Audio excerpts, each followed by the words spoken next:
स्तुति की।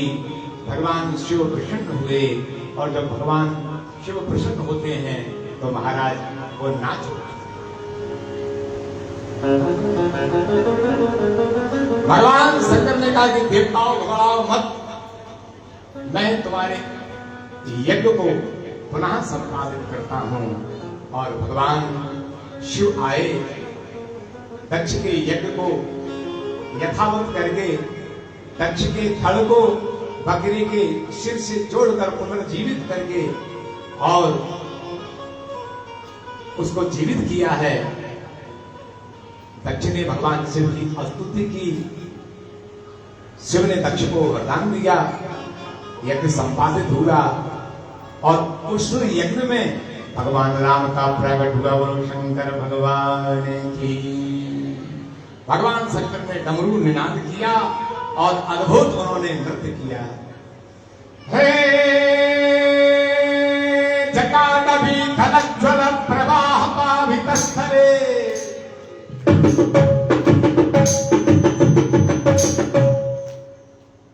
जटाटवी खलज्वल प्रवाह पावितस्थले गले लंब लंब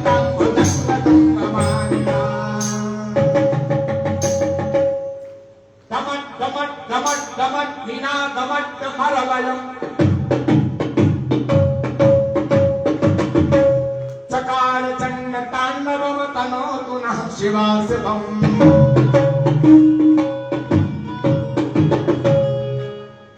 जटा कटाय संभ्रमण भ्रमण लिंब निर्धरि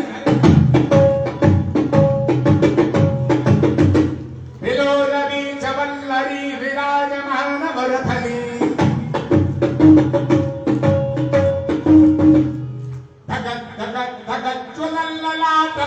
पावके किशोर चंद्रशेखर प्रति प्रतीक्षणं मम किशोर चंद्रशेखर प्रति प्रतीक्षणं मम किशोर चंद्रशेखर प्रति प्रतीक्षणं मम।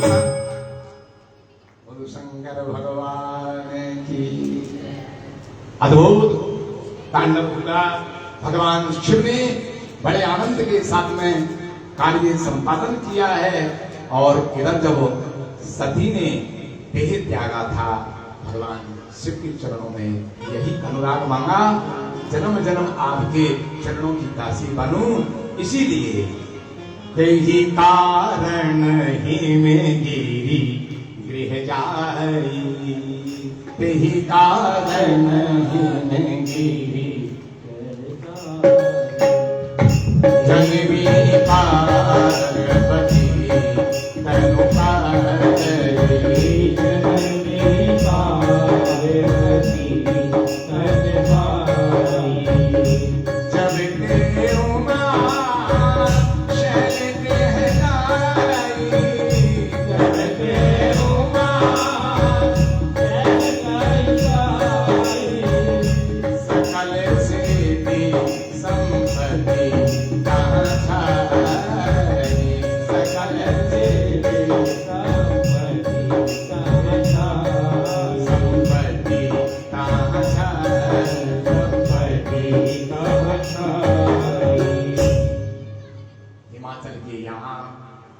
पुत्री के रूप में जगत जननी भवानी ने साक्षात अवतार धारण किया और पार्वती पर्वत की पुत्री होने के नाते उस बेटी का नाम पार्वती हुआ।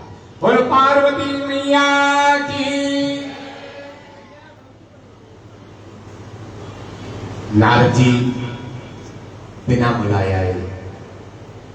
देखिए, आपके घर में बालक का जन्म हो, खूब उत्सव मनाना। आपके घर में जब बालक का जन्म हो तो खूब उत्सव मनाना। आपके घर में जब बेटी का जन्म हो तो दोनों उत्सव मनाना।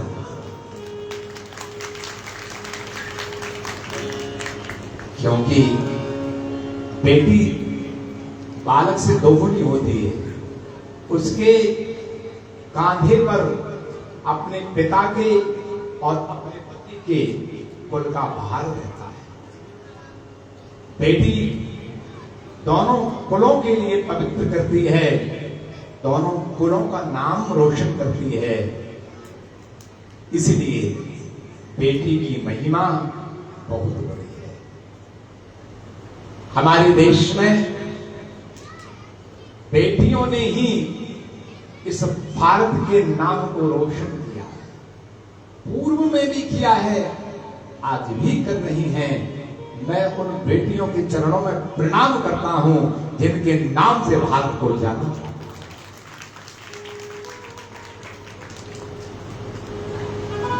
ये नारी शक्ति यदि नहीं होती तो महाराज ध्रुव, प्रहलाद और बड़े बड़े भक्तजन, बड़े बड़े ज्ञानी विज्ञानी कौन पैदा करेगा। बेटियों की महिमा बहुत बड़ी है। इसीलिए बेटी जब घर में आवे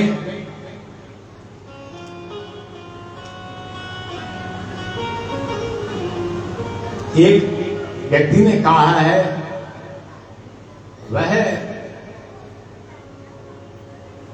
मकान मकान नहीं जिसमें खिड़कियां ना हो, और वह घर घर नहीं जिसमें लड़कियां ना हो।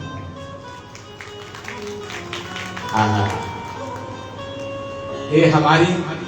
और एक बात और कहूं, दुनिया की जितनी भी बड़ी संपदा है, सारी संपदा तुड़ जाएगी हमारी बेटियों के ऊपर।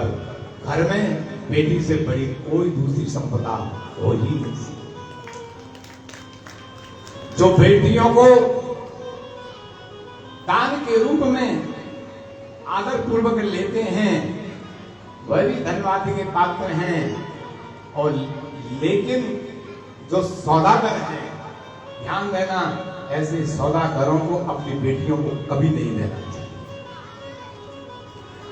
जिसने केवल पैसे को महत्व दिया है, उसने बेटी की कीमत को क्या समझा है। इसलिए सबसे बड़ी कोई संपदा है घर में, सबसे कोई बड़ी समृद्धि है माता पिता का यदि दुलार और त्याग है तो हमारे घर की बेटी है। जितना त्याग, जितनी सेवा मातृशक्ति में है, इतना त्याग और इतनी सेवा बुरा न लगे पुरुषों में कम पाई जाती है। ये मेरी बेटियों की महिमा है। आहा, आज हिमालय समृद्धशाली हो गए। महाराज नारद जी आए, नारद जी ने हस्तरेखा देखकर बताया, इसको जो वर मिलेगा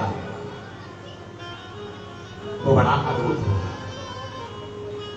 हिमालय ने कहा कि महाराज मेरी बेटी के कहु सुता के दोष गुण मुनिवर कहो विचार। इस बेटी के दोष और गुण क्या हैं? नारद जी ने कहा कि यदि मैंने दोषों का वर्णन कर दिया तो एक गुण सुनने वाले नहीं है, तो पहले गुण ही बता दें। तब उन्होंने गुण बताए। ओ है ही पूज सकल जग माही, ओ है ही पूज सकल जग माही, यही सेवक कछु दुर्लभ नाही, यही सेवक कछु दुर्लभ नाही। सैल सुरक्षण सुता तुम्हारी, सैल सुरक्षण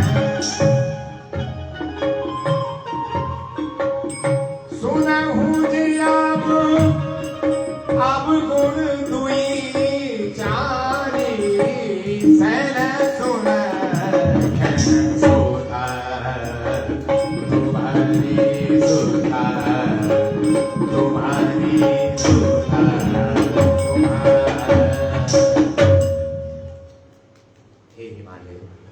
आपकी पुत्री संपूर्ण गुणों से संपन्न है, इसके नाम से तुम्हारा नाम रोशन होगा, इसके नाम से जगत की स्त्रियां पतिव्रत असिधार पर चलेंगी, ये निरंतर अपने पति कुल की कीर्ति को वृद्धि करने वाली होगी। अब इसके एक दो अवगुण हैं, इसको जो वर मिलेगा वो अगुण होगा, अमान्य होगा, माता पिता से हीन होगा, उदासीन होगा, समस्त संशयों से हीन होगा। अब ये तो भगवान शंकर के गुण हैं। पार्वती तो सोच नहीं थी, ये तो भगवान शिव के गुण हैं, लेकिन माता पिता दोष के रूप में देख रहे हैं। और हद तो तब हो गई, जोगी जटिल अकाम मति, जोगी होगा, जटिल होगा, अकामी होगा, और हद की बात तो तब हो गई नग्न आनंद, नग्न रहने वाला होगा। अब ऐसा वर बेटी को कौन चुन लेगा? महाराज इसमें कोई संदेह नहीं है, लेकिन नारद जी तो कहकर चले गए। मैना ने हिमालय पर एक कांत में कहा कि भगवान, यदि मेरी बेटी के लिए नारद जी के कहे के अनुसार वर मिला तो मैं ऐसे पागल वर से मेरी बेटी का विवाह नहीं होने दूंगी। सोच में पड़ गई। नारद जी की बात झूठ भी तो नहीं हो सकती। रात भर विचार करके रही। प्रातः काल हुआ, गिरजा ने अपनी मां को सपन सुनाया। मां, मैंने रात्रि में एक ऐसा सुंदर विप्र वर देखा है जो मेरे लिए तपस्या का उपदेश दे रहा है। यदि मैं तप करूं तो सब ठीक हो जाएगा। एक सुकुमारी कन्या को तप करने के लिए प्रेरित किया गया है और हिमालय के गौरी कुंड में जाकर गिरजा ने 10,000 वर्ष तक घोर तप किया।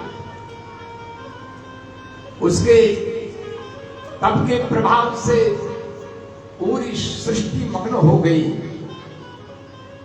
आकाशवाणी हुई, हे गिरजा, तुम्हारे घोर तप को देखकर लोग घबरा चुके हैं, अब तुम अपने घर चली जाओ।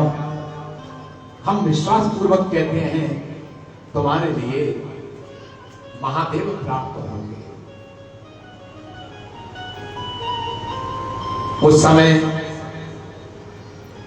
उमा के शरीर को अत्यंत क्षीण जानकर सब दुखी हो गए हैं। तुलसीदास जी कहते हैं, उमा के चरित्र को मैंने गाया, अब भगवान शंकर के चरित्र को थोड़ा कहूं। जब से सती का परित्याग हुआ था तब तक शिव का मन अत्यंत विरागी हो गया। राम राम जपते घूमते रहते थे और मन जहां चाहे तहां रहता था। उनकी भक्ति को देखकर भगवान राम प्रकट हुए। श्री राम जी ने कहा, भोलेनाथ, मैं आपकी भक्ति को देख करके बड़ा प्रसन्न हूं, मैं आपसे कुछ मांगने आया हूं। अब बताइए, कोई भक्ति करे तो देने आता है कि मांगने आता है? लेकिन यहां विचित्र बात हुई, भगवान राम कहते हैं शंकर से कि मैं आपसे कुछ मांगने आया हूं, आपकी भक्ति इतनी प्रबल है। बोले, प्रभु मांगिए। तो पहले तो आप मेरी कथा सुनिए। तो भगवान राम ने शंकर जी को कथा सुनाई। लेकिन कथा किसकी सुनाई? कथा किसकी सुनाई? श्री राम जी ने शंकर जी को पार्वती की कथा सुनाई। अति पुनीत गिरिजा के करनी,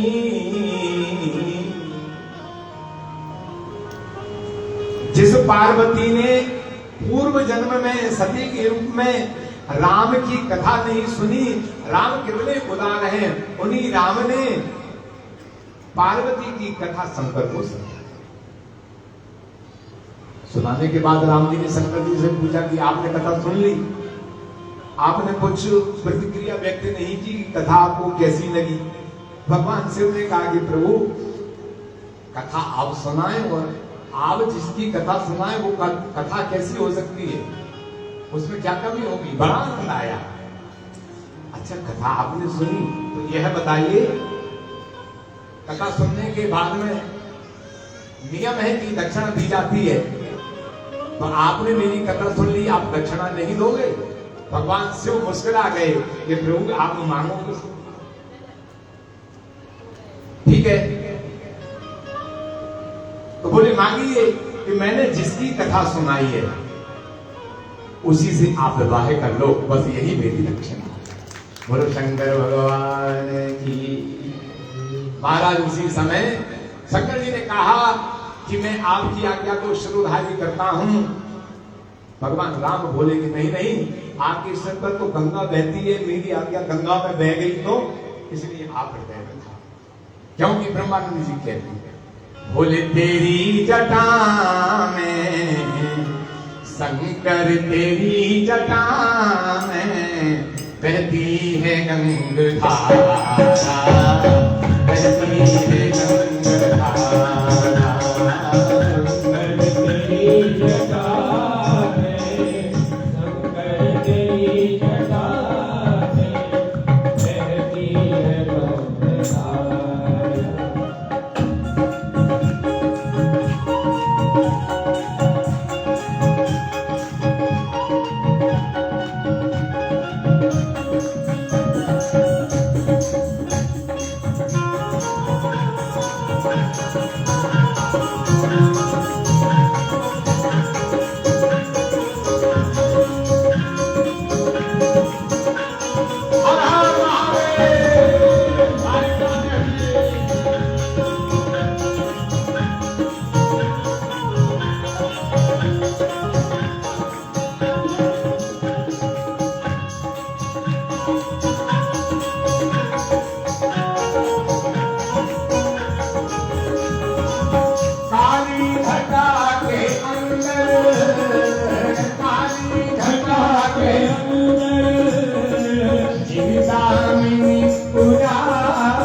काली घटा के अंदर, काली घटा के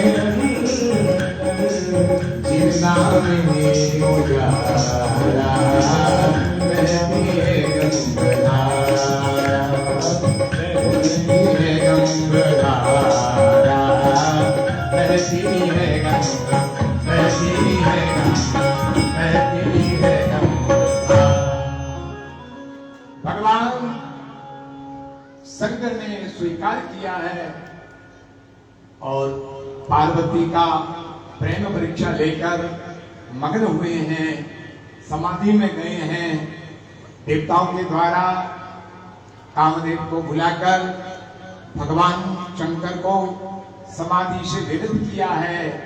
इधर सभी देवता एकत्रित होकर ब्रह्मा जी को बुलाकर सुंदर लग्न पत्रिका सजाकर हिमालय के यहाँ प्रेषित किया है। हिमालय को यह विदित हो गया, भूत भावन भोलेनाथ शंकर मेरी बेटी को ब्याह करने के लिए राजी हो गए हैं। तो उन्होंने बहुत विचित्र और सुंदर विशाल मंडप बनवाया है और विवाह की अद्भुत अलौकिक तैयारियां की हैं। भगवान शंकर दूल्हा बनने के लिए प्रस्तुत हुए हैं। सभी देवता अपने अपने समाज को लेकर शंकर की विवाह में बाराती बनने के लिए उपस्थित हो गए हैं। देवांगनाओं के लिए सभी देवताओं ने हिमालय के घर भेज दिया है। भगवान ब्रह्मा, विष्णु, शिव, इंद्र, वरुण, कुबेर, धना, दिक्पाल सब अपने अपने सवारियों को लेकर कैलाश पर्वत पर उपस्थित हो गए हैं। लेकिन सब देवता बाराती बनकर सजे धजे हैं और जिसका विवाह होना चाहिए विवाह हो रहा है। तो श्रृंगार की कोई व्यवस्था है? बोले हम क्या व्यवस्था बनाएं? किसी ने आकर के कहा कि महाराज भोलेनाथ महादेव आपका विवाह हो रहा है और आप तो ऐसे ही बैठे हैं, आपको कोई चिंता नहीं है, आपके घर में कुछ है ही नहीं है। भगवान शंकर बोले चिंता किस बात की, जब है ही नहीं है तो चिंता क्यों करें? चिंता तो वो करें जिसके घर हो, हमारे तो घर ही नहीं है, तो चिंता किस बात की? तो दूल्हा को सजाया जाए तो कहां से सामान लाए महाराज? वहां पर ब्यूटी पार्लर की व्यवस्था कहाँ थी, कहाँ दुकानें थी, कहाँ सामान था? तो दूल्हा को सजाने के लिए एक घर ने आकर कहा कि महाराज सामान लाने की जरूरत नहीं है, आपके शरीर में जो सामान है उसी को हम सेट किए देते हैं। भगवान शंकर की जो बिखरी हुई जटाएं थी, एक गण ने आकर उन जटाओं को ऐसा संभाल करके ऐसा सजाया कि मुकुट बन गया। बोलो शंकर भगवान की जय। बोले दूल्हा को मुकुट चाहिए तो मुकुट बन गया। अब कानों में कुंडल चाहिए तो छोटे छोटे जो नाग थे उनसे कह दिया कि खबरदार, जब तक हम कह ना दें तब तक तुम अपनी आकृति को मत बदलना, कानों में लटक जाओ, कानों में लटक गए। अब महाराज एक सुंदर मोर चाहिए दूल्हा के लिए, तो एक बहुत फनफनाती हुई एक नागनिया थी, उसने कहा कि तू भगवान शंकर के मोर के रूप में मुकुट पर सज जा। तो उसने मुकुट को सजा दिया। अब बात वही सुंदर गले में माला की, दूल्हा को तो चैन होना चाहिए ना। अरे महाराज यदि सोने की चैन ना हो तो लोग बेचैन हो जाते हैं, चैन ही नहीं है, चैन से ही चैन लगती है, नहीं तो बेचैन हो जाते हैं। लेकिन भगवान शंकर जी की चैन बड़ी विचित्र थी। एक काला नाग आया और उसके लिए उनको नाग की चैन बड़ी अच्छा विचार कीजिए, शंकर की चैन निकल करके यदि नीचे उतर जाए तो सब बेचैन हो जाएंगे, हैं? बेचैन हो जाएंगे कि शंकर की। तो हम जिस चैन को चैन समझते हैं, शंकर जी की बेचैन करने वाली ही चैन गले को सुशोभित कर रही है, अद्भुत श्रृंगार है। कानों में कुंडल, बाजूबंद, सब नागों के। अब महाराज सबसे बड़ी समस्या आई कि बारात में जा रहे हैं, इनके शरीर पर कोई वस्त्र तो है ही नहीं। अब वस्त्र कहां से लाएं? वस्त्रों की कोई व्यवस्था तो थी नहीं। तो मृग चर्म को जैसे ही एक गले है, तो महाराज उस नाग ने ऐसा जकड़ा शंकर जी का वस्त्र कि भोले नाग बढ़िया सुंदर सज गए। दूल्हा को सुंदर हल्दी लगती है तो उसकी जगह चिता की भस्म लपेट दी। दूल्हा के लिए अब घोड़ा चाहिए, तो उनका बूढ़ा बैठा, बूढ़े बैल पर बैठ गए। अच्छा बैठे तो भी गजब की, कि पूंछ की तरफ मुंह करके बैठे, उल्टे। क्यों बैठे? इसलिए बैठे कि विष्णु का दर्शन होता रहेगा, विष्णु मेरे पीछे चलेंगे और मैं ऐसे चलूंगा तो हम आपस में दर्शन करते चले जाएंगे। और मैं सीधा बैठूंगा, विष्णु की पीठ हो गई तो भगवान का दर्शन नहीं हो पाएगा। तो महाराज बड़ी विचित्र बारात को देखकर देवांगना हंसने लगी और कहने लगी कि सृष्टि की पहली और अंतिम बारात है। अब मजे की बात तो यह है कि देवताओं ने कहा कि भैया ऐसे दूल्हा के साथ में हम तो नहीं चलेंगे, सब अपने अपने समाज को अलग कर लो। देवता अलग हो गए, दानव अलग हो गए, मानव अलग हो गए, ऋषि मुनि अलग हो गए, गंधर्व अलग हो गए, यक्ष किन्नर अलग हो गए। भगवान शंकर जी अकेले रह गए। किसी गण ने कहा कि महाराज दूल्हा अकेला जाए तो अच्छा लगेगा। शंकर जी ने कहा कि हमारा समाज कोई कम थोड़ी है, अभी मंत्र शक्ति का प्रयोग करो, दुनिया में जितने भी मरघटे हैं सारे मरघटों को आमंत्रित करो, जितने भी भूत हैं सब हमारे बारात में। महाराज ऐसा मंत्र पड़ा कि भारत के, अमेरिका के, इंग्लैंड के, जापान के, चीन के सारे भूत हर हर हर हर हर हर, सारे भूत हर हर महादेव करके देखा कि अरे ये तो हर हर महादेव बोलते हैं। तो उन्होंने भी हाय हाय छोड़ करके हर हर हर हर। ऐसी भूतावली बड़ी, ऐसी बारात बड़ी कि भगवान शिव की बारात को देख करके लोग तन कीन को अति कीन, पावन को अपावन गति धरे, भूषण कराल कपाल कर कलसन सोन धरे, कर स्वान तुअर धिकान भुख गन घे, अग्नि तटोगन पहुँचि न सके, पिशाच जोगी जमात वरन तन मने, जमात वरन तन मने, जमात वरन। बारात है कि किसी के मुंह है तो किसी के मुंह ही नहीं, किसी के आंख 10-20 लगी है तो वही बनी आंख का है, किसी के हाथ पैर इतने हैं कि पूरे शरीर में ही हाथ पैर और कोई बिना हाथ पैर का ही। मजे की बात तो यह है कि एक के ना हाथ ना पैर ना मुंड ना सिर, कुछ नहीं, केवल एक फुटबॉल की तरह दौड़ता हुआ चला जाए। ऐसे अद्भुत भूतावली के बीच में भगवान शिव की बारात जब चली है तो उस बारात की अगवानी करने के लिए जब हिमाचल के यहाँ जब स्वागत सरकार की समिति जब बारात का स्वागत करने के लिए पधारी है तो सबसे पहले भगवान विष्णु के सौंदर्य को देखा तो स्वागत करने वाले कहने लगे धन्य है हमारी उमा, उमा का भाग्य तो देखिए कितना सुंदर दूल्हा है। विष्णु भगवान ने कहा कि हम दूल्हा नहीं है तो इनके दूल्हा कैसे होंगे? तब महाराज एक गण ने कहा कि देखने के बाद पता चलेगा कि दूल्हा कितना सुंदर है। विष्णु भगवान, इंद्र, ब्रह्मा, कुबेर, वरुण सब आगे निकल गए और देवताओं ने तो पहले ही मीटिंग कर ली थी। तो वहां जाने के बाद में सबसे पहले भोजन कर लेना, दूल्हा को देखने के बाद मिलेगा नहीं मिलेगा कोई गारंटी नहीं। बाराती तो सब खाने के लिए जाते। महाराज जब स्वागत समिति करने वाले आए और जब देखा हे विकट बेसरो दही जब देखा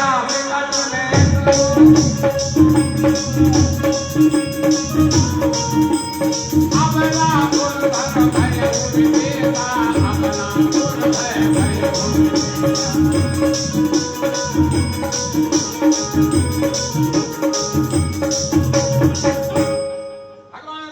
की बारात निकल गई आगे देवताओं की, और भूतावली के बीच में बारात भगवान भयंकर स्वरूप में बैठे हैं दूल्हा पर, बैल पर। जब समिति के सदस्यों ने दूल्हा को देखा तो जो माला दूल्हा को डालनी थी वो तो जमीन पर गिरकर बेहोश होकर के नीचे गिर पड़ा। भगवान ने शंकर ने कहा कि ये भाई साहब को क्या हो गया? देखो देखो, एक भूत ने कहा भूतनाथ की जय हो, तो वो तो बेचारा मानो प्राण ही उसके चल रहे थे, बाकी गिर गया। वो पड़ा था अर्धचेतन अवस्था में, आधी आंख खुली थी, आधी बंद थी, श्वास चल रही थी, ब्लड प्रेशर हाई हो गया था, नीचे पड़ा था। एक भूत ने कहा कि हमारा विश्राम कहाँ है? बोले तुम्हारा विश्राम का मुझे पता नहीं, लेकिन मेरा पक्का हो गया। और महाराज ऐसी अवस्था हुई, भगवान शिव जब दरवाजे पर गए तो द्वार के परीक्षण में उनका अपमान हुआ, लेकिन भगवान शिव ने बता दिया कि तुम्हारी मैना के मन में अभिमान था कि मेरा दूल्हा ऐसा होना चाहिए। और जब भगवान शिव का अपमान हुआ, जनवासे में गए और सभी देवताओं के साथ में जब भगवान शिव ने जब सुंदर स्वरूप धारण किया तो उस स्वरूप को देख करके मैना गदगद हो गई, और पार्वती की उस दूल्हा को देख करके मैना गा उठी, गौरी तेरो परम भाग, शंकर भर पागे, गौरी तेरो परम। हे गौरी, तू भाग्यशाली है, ऐसा दूल्हा तुझे प्राप्त हुआ है, धन्य है। इसके बाद महाराज बहुत आनंद हुआ, जनवासी में स्वागत सत्कार हुआ, और भगवान शंकर ने दूल्हा वेश धारण करके मंडप में आए हैं। गौरी ने त्रिभुवन सौंदर्य को लज्जित करने वाली शोभा से सुसज्जित गौरी के साथ में हिमाचल ने पाणी ग्रहण संस्कार किया। उस पाणी ग्रहण में सुंदर मंगल गीत गाए गए हैं। बोल शंकर भगवान की। और बहुत वेद विधि, लोक विधि, सारी विधियों से भगवान शिव पार्वती का सुंदर विवाह संपन्न हुआ है। और उस विवाह में देवताओं ने शंकर की जय जयकार करी है। महाराज हिमाचल ने बहुत अपार दहेज देकर के भगवान शंकर के चरणों में प्रार्थना की, मेरी बेटी के चरित्र में किसी प्रकार का कोई गलती हो जाए तो महाराज क्षमा करना। भगवान शंकर के हाथ में हाथ दे करके, और जब हिमालय ने बहुत संपदा देकर अपनी बेटी को विदाई किया तो हिमालय जैसा राजा भी बेटी की विदाई में फूट फूट करके रो पड़ा। इतना आनंद से विवाह संपन्न हुआ।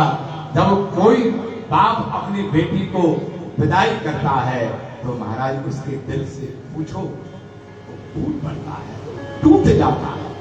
आज हिमाचल का आंगन मानो सुना हो गया।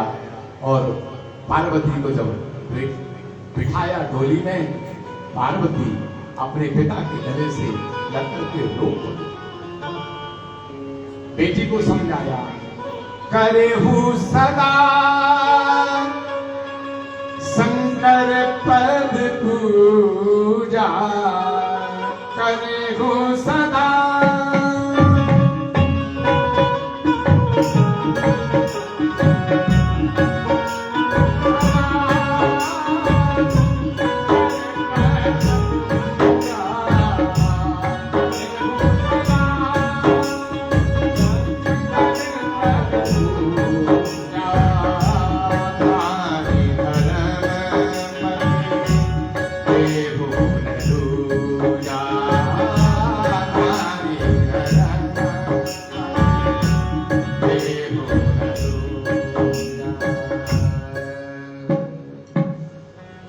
बेटी के नारी धर्म की शिक्षा दे करके विदा किया है। हिमालय खड़े रहे, जब तक ये बारात देखते रहे तब तक खड़े रहे। बारात आंखों से ओझल हो गई, लौटकर घर आए, रुदन करते हुए बेटी के वियोग में आंखों से आंसू बहा रहे। तो मैं कहूंगा आज भी हिमालय पर जो झरने झर रहे हैं वो किसी बरसाती नाले नहीं है, कोई पानी नहीं है, साधारण पानी नहीं है। और जितने भी पर्वत आए थे उन पर्वतों पे जो झरने झर रहे हैं वे भी हिमालय के मेहमान थे। और आज भी जो झरने देखे जा रहे हैं वे किसी साधारण पानी के नाले नहीं हैं, वे तो पार्वती की विदाई की करुणा के आंसू हैं जो झरने के रूप में हिमालय पर आज भी दिखाई दे रहे हैं। बहुत दही दे करके भगवान शंकर अपने कैलाश धाम पर पधारे और कैलाश धाम पर पधारकर सभी देवताओं को यथा योग्य जितना भी दही में पाया था सब बांट दिया। और भगवान शिव कैलाश धाम पर विराजमान है। भरद्वाज जी से याज्ञवल्क्य मुनि कहते हैं कि मैंने भगवान शंकर के चरित्र को गाया और आपने सुना, और अब तुम रामचरित्र सुनने की अधिकारी हो। तो हे भरद्वाज जी, तुमने इस चरित्र को गाया है। भगवान शंकर के चरित्र को कौन गा सकता है? चरित सिंधु गिरिजा रमन वेद न पावहि पार, और वर्णे तुलसीदास किमी अति मधु मंद जमार। ऐसा कहकर के चरित्र का विश्राम किया है। इस प्रकार भगवान शंभु के चरित्र को हमने भी संक्षिप्त में गा करके आपको सुनाया। आज की कथा का विराम हम यही करेंगे। इसके पूर्व में कल आपको भगवान श्री राम जी के जन्म की महोत्सव की कथा सुनाई जाएगी। बड़ी धूमधाम के साथ आप जन्म महोत्सव श्रवण करने के लिए पधारें। आइए 2 मिनट हरिनाम संकीर्तन, इसके बाद आरती विश्राम।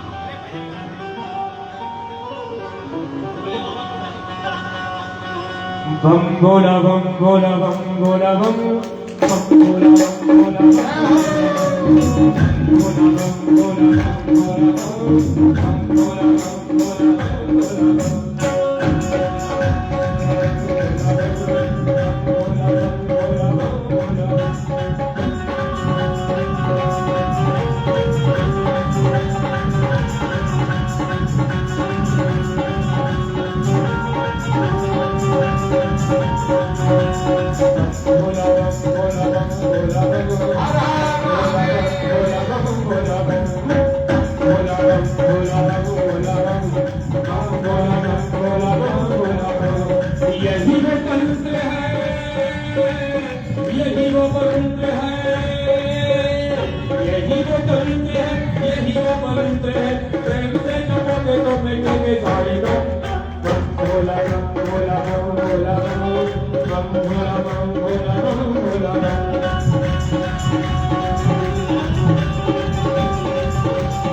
महाराज की, युगल जोड़ी सरकार की, उमापति महादेव की। हे माई मेरी सचिया जोतावली माता जी की, सदगुरु बाबा लाल दयाल महाराज की, मुंशी राम सुंदरदास जी महाराज की, श्री महंत गोपाल दास जी महाराज की, पूज्य व्यास जी महाराज की, सब संतन की, सब भक्तन की। तो आज कथा के द्वितीय दिवस में पूज्य व्यास जी ने बहुत ही सुंदर ढंग से शिव चरित्र को गाया।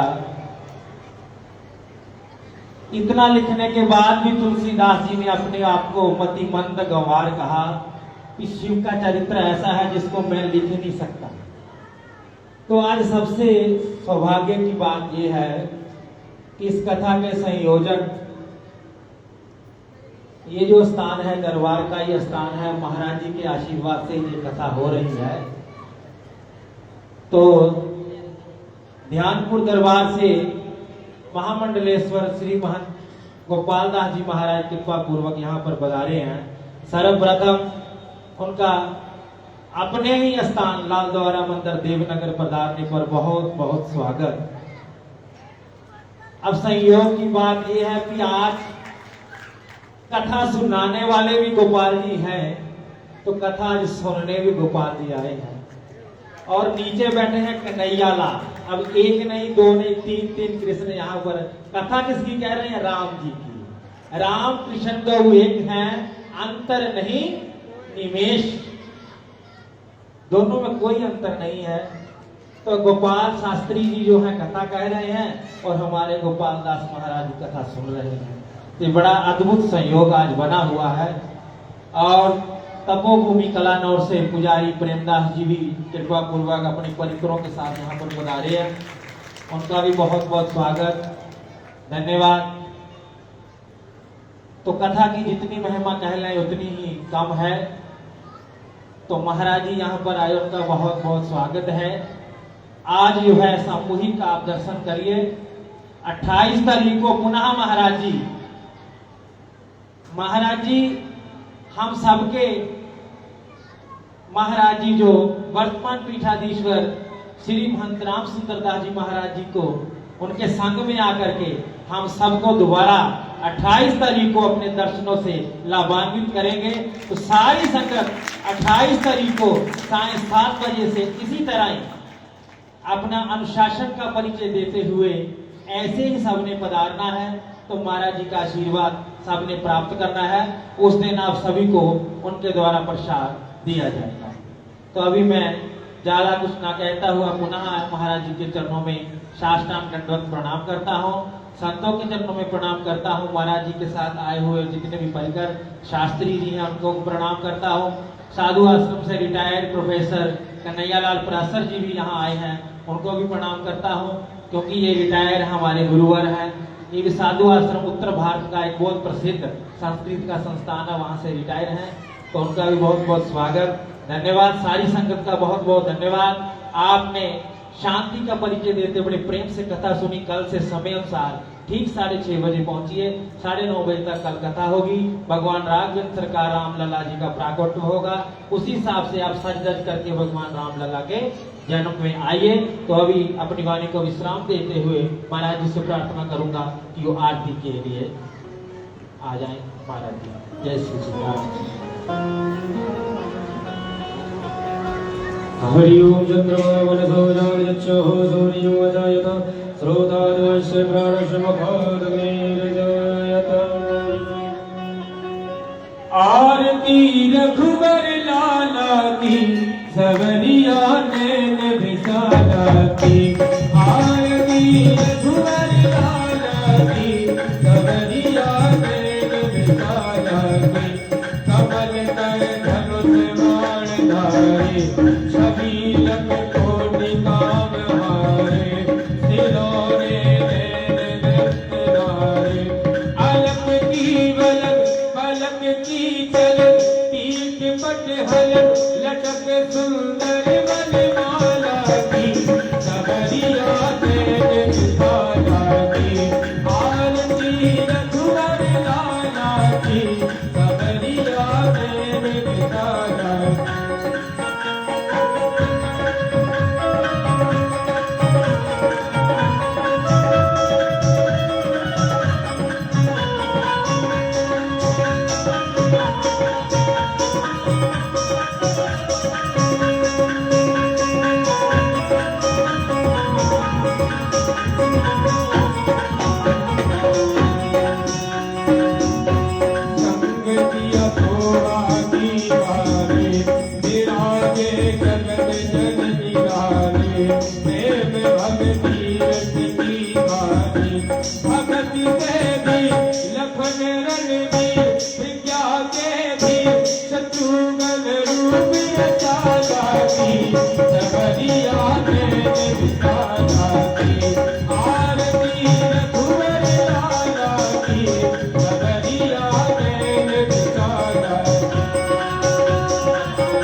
पुष्पांजलि मया दत्ता परमेश्वरानंतरम्